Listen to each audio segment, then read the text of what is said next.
여기는 2018년도만 있었던 건 아니고요. 아, 그래요? 항상 아, 그래? 있었어요. 제가 문을 닫으려고 했었어요. 네네. 그랬는데 그동안 그 서점을 이용했던 지역 주민들이 마을에 서점 하나는 있어야 된다라고 대안적인 진로를 모색해보고 싶어하는 그 동네 청년들이 여기서 한번 서점도 운영해 보면서 공부도 하면서 앞으로의 미래를 좀 모색해보고 싶다. 그래서 이제 동네 청년들이 협동조직을 하다 보니까 마을 학교나 도서관들이 서점을 도와주기 시작한 거죠. 안녕하세요. 은행나루 마을방송국 마을앤 로컬 시즌2 첫 번째 시간 진행을 맡은 저는 정유진입니다. 작년에 기획한 마을앤 로컬 기획 프로그램이 도봉구 지역의 로컬이라는 질문을 던졌다는 평을 받았습니다. 그래서 이번에는 좀 더 실제적인 현장의 이야기를 담고자 이런 기획을 마련을 했는데요. 그래서 오늘은 제 옆에 로컬 전문가를 모시고 이야기를 나눠보려고 합니다. 안녕하세요. 네, 안녕하세요.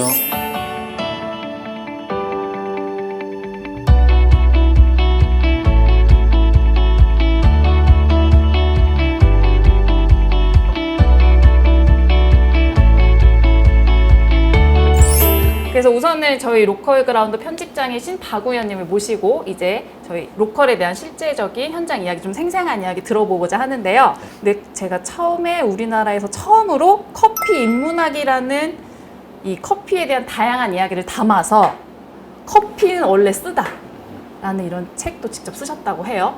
그리고 우주소년이라는 동네 서점도 여셨다고 합니다. 그래서 좀 여러 가지 궁금한 게 있는데 이 서점을 여셨던 계기, 그리고 커피는 원래 쓰다라는 좀 이런 책에 대한 얘기를 한번 좀 해주시면 어떨까 하는 생각이 있어요. 그 커피 인문학이라고 말씀해 주셨는데요. 인문학이라고까지 얘기하기엔 좀 부끄러운 책이고요. 그냥 커피 에세이예요. 가벼운 커피 에세이인데요. 에세이. 다만 이제 당시에 그 책이 나왔 벌써 한 10년 넘었는데요. 그 책이 나올 시점에는 한참 우리나라 그 바리스타 열풍이 불던 10년 전이니까. 당시였거든요. 네. 그러다 보니까 시중에 이 책들이 바리스타 실용서 위주로 책이 많이 자격증 따고 막 이런 그런 거. 책이 위주가 됐었는데 그러니까 처음은 아니지만 커피 에세이라는 책이 나오면서 그 인문학이라는 좀 부끄러운 타이틀이 붙여지지 않았나 싶은데요. 근데 이제 커피에 대한 에세이를 쓰시게 됐던 그 계기가 있을 것 같아요. 네. 제가 당시에 그 모 시민단체 이름을 말씀드려도 되나요? 말씀해 주셔도 돼요. 뭐 여기 감독님께서 아름다운 가게라고요. 네네. 시민단체에서 그 공정무역 커피를 개발하는 사업에 제가 맞아요. 알고 참여했었어요. 그 당시에. 그래서 당시에는 이제 공정무역 커피가 태동기였고 불모지랑 다름 없었는데 그때 이제 공정무역 커피를 팔기 위해서는 그러니까 커피 자체가 무엇인지를 좀 다시 한번 정리할 필요가 있었어요. 그러다 보니까 저 스스로도 그랬고 커피에 대해서 공부를 좀 하다 보니까 커피가 인류사의 주요한 변곡점마다 존재를 했더라고요. 그래서 그게 개인적으로 되게 재밌었고 또 그게 공정무역 커피를 우리가 왜 마셔야 되는지에 대한 의미까지 연결이 돼서 하나의 스토리가 완결이 되길래 그거를 이제 책으로 내게 됐었죠. 이제 그러다가 우주소년이라는 동네 서점을 여셨다고 들었어요. 혹시 동네 이 서점을 시작하시게 된 계기를 좀 알려주실 수 있을까요? 네. 제가 책을 낸 시점에 약간 그 이사를 가게 됐어요. 그 서울 그 주변에 그 수지라고 그 전형적인 신도시 지역으로 용인. 용인. 그죠? 용인. 제가 동도 알아요. 그러시구나. 동천동, 그죠? 그 조사였어. 처음부터 서점을 열겠다는 생각으로 연 건 아니었고요.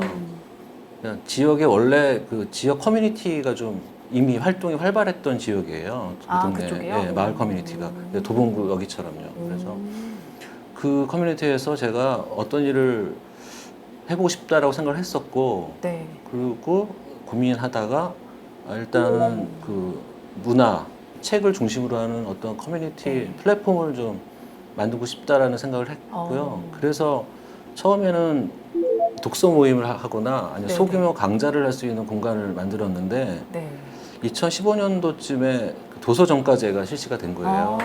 그래서 그 전까지만 해도 책을 판매한다는 게 온라인에서 할인폭이 크다 보니까 맞아요. 굉장히 힘들었었는데 여기는 이미 독서를 기반으로 한 독서 일단 수요가 있었고요. 네. 그리고 커뮤니티에 대한 어떤 수요도 있었고 네. 그 도서 정가제가 실시되니까 아, 책을 그럼 팔아볼까? 그래서 이제 서점이 된 거죠. 예. 그럼 그렇게 서점이 그러니까 저희가 동네 서점 그러니까 우주소년이라고 했을 때 예. 약간 우선 서점 이름에 어떤 또 이유가 있을 거라고 생각은 했어요. 네, 네. 유추가 안 되는 거예요. 왜 우주소년일까? 왜 그런지 여쭤봐도 될까요? 아이고. 처음에 지으실 때 우주소년에 지으신 거잖아요. 그렇죠? 네, 좀 들으시면 좀 황당하실 수도 있는데요. 네. 여러 가지 의미가 있어요. 일단은 그 우주라는 한자를 보면 아, 이게- 한자. 네. 아, 한자로 이제. 이게 아, 지부 집주거든요. 아. 네, 네. 근데 처음에 이제 뜻이. 동네 서점 뭐 저희만 네. 그랬던 건 아니고 대부분의 동네 서점들이 시중에 나온 책들을 다 구비를 못 하니까 네, 네. 대부분은 그 서점주가 추구하는 네, 좋아하는 책들을 이제 큐레이션이라고 하죠. 네.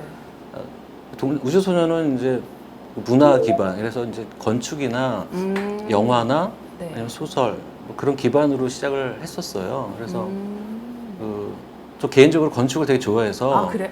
왠지 건축가 느낌이 있어요. 느낌이. 네, 느낌 감사합니다. 있어. 느낌이 있어. 전공이 건축을 했었어요. 아, 그래요? 네. 그 느낌이 좀 그렇게 아니, 있어요. 원래 의도했던 얘기는 아닌데 네. 그 소년이라는 거는 제가 그 당시 딸이 이제 중학생이었 시절이었거든요.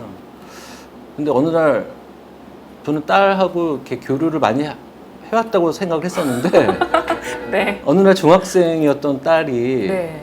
그러니까 아빠가 어느새 그러니까 이른바 요즘에 라떼 꼰대가 그쵸, 그쵸. 됐다는 식으로 말을 한 거 되게 충격을 받았었어요. 아, 그래요? 나는 안 그러려고 노력했었는데 그래서 네.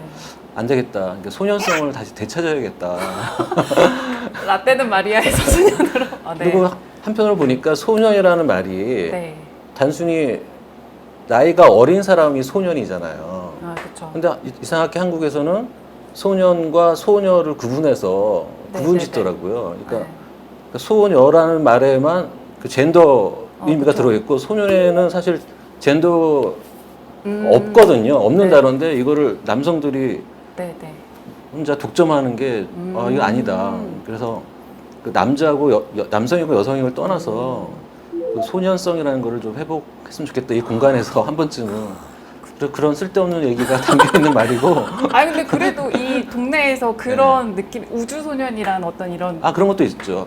가장 그 한적하고 소외되고 변두리 외곽에서 우주를 자처하는 거죠. 이 동네 서점을 통해서 어떤 꿈을 좀 꿨으면 하는지. 처음부터 대단한 원대한 꿈이 있었던 건 아니고요. 단순히 그러니까 지역의 주민들이 모여서 네네. 함께 책을 읽다 보니까 어떤 지식에 대한 부족한 욕구가 있어서 네.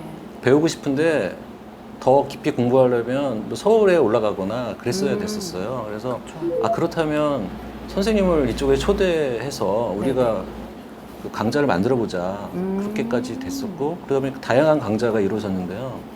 재밌는 거는 그때 그 번역 교실이 있었어요. 번역이요, 번역? 예. 오.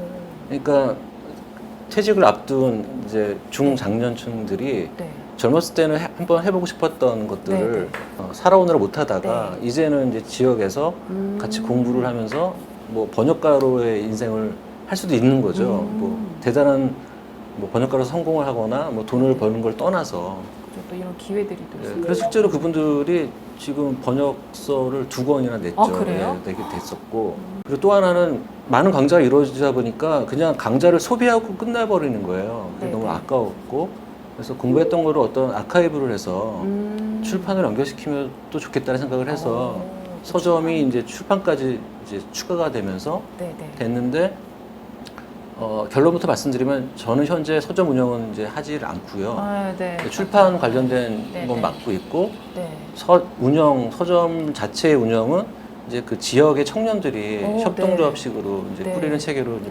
재편이 됐어요. 처음에 2014년도에 문을 열고 지금 뭐 문화 거점지로서의 역할도 좀 해주시고 하다가 2018년도에 경영의 위기가 왔었다라는 네. 어떤 경영의 위기는 2018년도만 있었던 건 아니고요. 아, 그래요? 항상 아, 그래? 있었어요. 근데 다만 아, 그래요? 2018년 이전까지는 제가 다른 곳에서 돈을 벌어서 충당하던 또 방식이었는데 그게 이제 어려워졌던 거죠. 저조차도. 그래요? 예. 네. 그러니까 동네 서점으로 그러니까 뭐 삶을 영위한다는 게 되게 어려운 일이에요. 사실은. 그러니까요. 그게 예. 굉장히 그것도 지역에서. 궁금했어요. 네.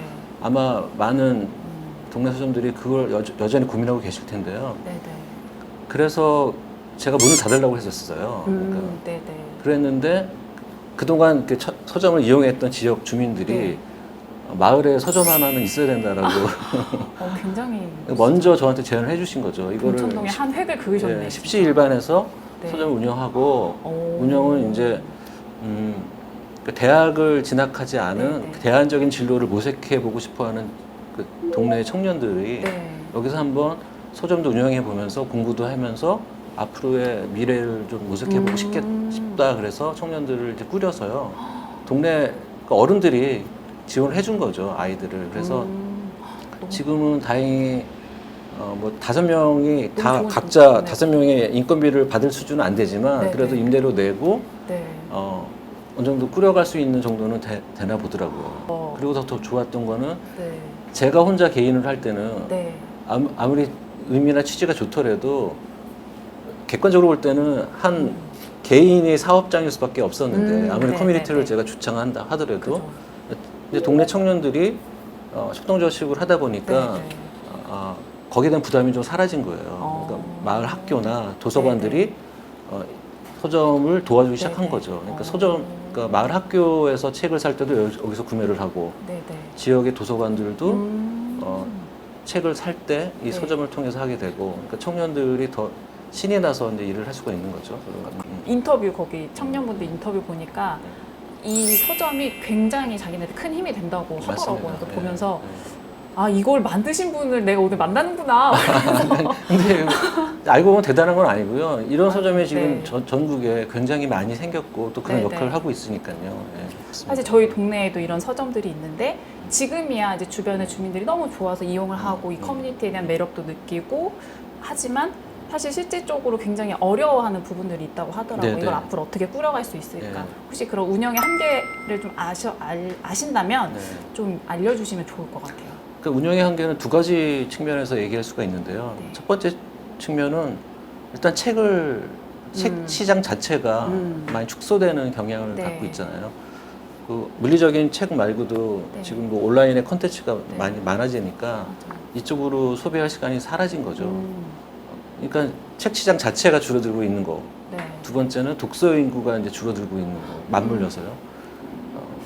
그러니까 이게 이제 서점으로 책을 팔아서 자립한다는 것보다는 네. 공간 자체가 그 네네. 지역에서 그런 그 책만 판 거 말고 네. 커뮤니티 안에 유기적으로 결합되지 않는 한은 지속되기가 좀 어렵다고 보거든요. 실제로 그래서 그러니까 이건 그러니까 동네 서점만의 문제는 아니에요. 지역에서 밥집을 하거나 네. 작은 가게를 하거나 카페를 하거나 네네. 다 같은 문제거든요. 그러니까 이건 지역 커뮤니티에 관련된 문제이기 때문에 네. 딱 책방만 딱 끄집어내서 책방이 문제다라고 하기는 그러긴 어려운 문제예요. 어렵고. 예, 그러니까 이따가도 말씀드릴 건데요. 네네. 지역 커뮤니티에 달린 문제예요. 라고 생각합니다. 많은 이야기 해주셔서 너무 감사하고 우선은 지금 저희가 1회가 굉장히 긴 시간 지난 것 같아요. 그렇죠? 네. 수다를 떨다 보니까 좀 너무 오랫동안 해버렸어요. 그렇죠? 그래도 저희가 1회는 여기서 마무리를 하고 네. 또 더 많은 이야기는 2화에서 그리고 2회에서 다시 만나 뵙도록 하겠습니다. 그럼 2화에서 뵐게요. 안녕.